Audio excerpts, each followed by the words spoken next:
Ladies and gentlemen, my name is Matt. I am the AmeriCanadian gamer, and do I sound tired to you? That's because I'm kind of tired. I'm a little tired. I have been up playing Halo 4 like crazy. That is the gameplay in the background. A match on Solace, I believe, is the name of the map, as I get assassinated right in front of you. It wasn't really my best match. I do believe I go negative if I remember these scores correctly, but I had a lot of fun in this match, and that's why I put it up here, because this was a very entertaining match for me, and had a very wonderful finish that just made me, I don't know, made me really happy inside. And so right now, I just wanted to do a little quick first impressions video, nothing too formal, just talking about what I think about the game so far. This is not a review in any way, shape, or form, and do not treat it as such. This is just me talking about my experiences in the first few hours of Halo 4. Now, the first thing a lot of people noticed, especially me, was the graphics. The game looks beautiful. Look at this, the lighting, the shadows, the textures, everything is very, very, very top-notch. They really worked hard on it, you can definitely tell. And I really like that it has no strange filter over it like Halo Reach had. It had a kind of, I don't know what kind of filter Halo Reach had over it, but it didn't look really good. And hey, it's not as bright and shiny as Halo 3, all that bloom. It looks good. I really like it, and especially with more Forerunner architecture, when they went with the more modern Forerunner architecture, how it's just like what was in the older Halos, but now it's a little updated for Requiem. It looks really nice, makes a lot of the things look really, really good, and I really like that. Now, as for the multiplayer, which is what I have spent most of my time in, I have played some campaign. I have not gotten into Spartan Ops yet. I haven't had time for that, really. But the multiplayer, I really, really, really, really, really enjoy it. It is just a blast. It is so much faster than the previous Halo, which is probably the first thing that sticks out to people, is just how quick it is with the instant respawns, loadouts. There's really no diving for weapons, and I was worried that would change the flow and get rid of map control, but really it doesn't. The maps have been set up so far, from what I'm able to tell, pretty well, and the ability to kind of take an area and hold it for a little bit and have that little bit of map control, that map control aspect that was so important in the other Halos. It's not as prominent because you're not trying to control power weapons, but it's still there, and I really, really do enjoy it. Other things, sprint, the ability for everyone to have sprint was such a brilliant decision. Like they said, what were the statistics for sprint in multiplayer in Halo Reach? It had to be well above 75%, because almost everybody used sprint for the most part, because just the ability to move around the map quicker is such an advantage, and it's so reliable. And now that everyone can sprint, it allows you to play with the armor abilities a bit more. You can see I use a jetpack in this one. And I also have the mobility support package, tactical package, I forget which one it is. I think it's a tactical I don't know.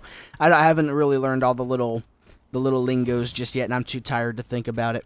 But mobility essentially gives me infinite sprint, so I can move across the arena at a really, really impressive rate, and I have jetpack to also help take advantage of the mobility. And those two combined really, really made a really mobile class. I really like the new loadout systems. So having sprint and having the armor abilities, it feels like what Reach should have been. This is more of what Reach should have been, with the ability to have sprint and an armor ability. And also for the weaponry, let's get to the weaponry, because I know a lot of people are curious about that stuff. The weapons I was thoroughly impressed with. I can't remember the last time I fired a gun that felt this good in a game. Actually, no, I can remember. It was Halo 3. Actually, is the last time I felt a gun and I fired a gun and actually felt like it was actually shooting. And especially the changes to the Covenant weapons. I mean, the human weapons in Halo have always felt good. They've always felt like they've had some punch to them, and that was a beautiful stick. I'm so happy about that. But the Covenant weapons, to me at least, have always felt like they kind of lacked that lethality. It's like, what am I shooting this guy with? Yeah, it's taking his shields down, but is it really that powerful? Here, they really do feel like they're packing a punch. The plasma weapons, the Covenant weapons, really feel like they're lethal weaponry. And also, the new Promethean weapons do as well. Some people have said the Promethean weapons don't really feel as good as the other weapons, and I do agree to some extent, but I don't believe they feel bad. I will agree that they don't feel as good as the other weapons, but they don't feel bad. They still feel like they pack a punch, just not as much of a punch. And let's move on to the maps. The maps, I mentioned them a little bit. All of them have been pretty well done so far, in my opinion, from what I've experienced of them. I haven't really... There's only one that I didn't like, and I don't even remember the name of it. And it's only because it was on Slayer 4v4, and the map was just way too big. It was way too big for a 4v4 Slayer. It wasn't badly designed. It would have been great for big team battle, I think.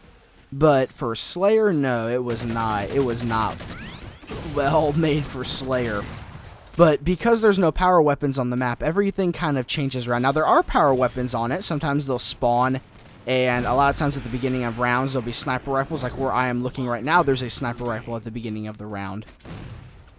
But because there's no power weapons, they were able to, I guess, have more freedom with the flow of the map, because beforehand in Halo, you had to think about where you place the rocket, where you place the sniper rifle, and now that could be used to direct the attention and locations of the players and the way they approach the map, but it also restricted the way they could move around the map because they always had to think about that, which isn't a bad thing, but on a non-competitive side, on the more casual side, it is a bad thing because it prohibits the players' freedom, and there's a lot more freedom in Halo 4, and whether you consider that a good thing or a bad thing, it is there, that freedom, the ability to move around the map as you please. Now, there is a level of map control. Holding locations can be very, very effective, especially high ground, like it always has been in Halos. So if you are coordinated with you and your team, you really can pick a location on the map and be very, very dominant with it and hold it very well. That is, if you can actually communicate with the people. So far, I have gotten nothing but screaming, raging idiots on the microphones. And there's a reason I pretty much mute everyone by default. That's pretty much about it for that. So I've only got a couple of minutes left. The only other thing I've really done is the campaign. In the campaign, I was worried about it, especially in the beginning when it was nothing but quick time events for the most part. But I really like the interactions they're trying to flesh out between the Chief and Cortana, and how they interact a lot more with each other. How you just see that, how you see their relationship in a different light, and how she's starting to experience rampancy. And it's really actually hard for me to see her go through that, because I didn't realize how much these characters meant to me until I started seeing them in actual danger. And it's like, oh no, without Cortana, Chief wouldn't have been able to survive everything he went through without her. There's no way. So seeing her go through that really does kind of hurt, because she was a character that I really have adored through the years and really liked in Halo 1 and Halo 2 and Halo 3, of course. So I'm really interested to see how the Reclaimer trilogy plays out. I don't want to talk too much about the campaign because I don't want to spoil anything for anybody. And most people who have already made up their minds about that are probably already zoned out and not watched the video anymore anyways. And coming up here in a little bit, I don't think it's right here. No, I get killed here pretty soon. Right here. I think, yeah, I got shot in the back. Is the kill coming up? No, there's still 5 kills remaining in the match. I don't think there's really too awful much left for me to talk about right now. Other than, oh, the shield system. The new shield system is much more like Halo 2 and 3. I am so happy about that. That you can reliably beat someone down. Oh, it's so nice. So good. Oh, here's what I wanted to show you. Right here, pick up the railgun. 1 kill left. My team's fighting a person down here. Jump, railgun shot. Final kill. Love it. So that's it, ladies and gentlemen. Thank you for watching. My name is Matt, and I will see you next time.